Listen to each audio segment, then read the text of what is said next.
How to make group chat on a Snapchat. Hi everyone, welcome to the channel. This is Rose and I'm here to guide you on how to make group chat on a Snapchat. Watch the video till the end and without any further ado, let's dive right into the video. Launch a Snapchat application on your device. Now tap on the chat icon at bottom left corner. Tap on the new chat icon at bottom right corner of the screen. Select New Group at underneath of To section where you can chat with up to 200 friends. Enter the new group name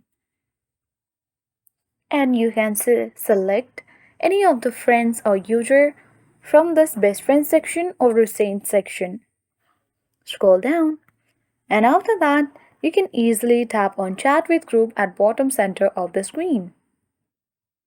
From now onwards, you can easily interact with these users from this group chat on a Snapchat.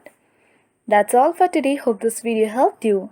If you are new to our channel, hit the like button and subscribe for more tech and tips videos. Thank you for watching. See you in the next video.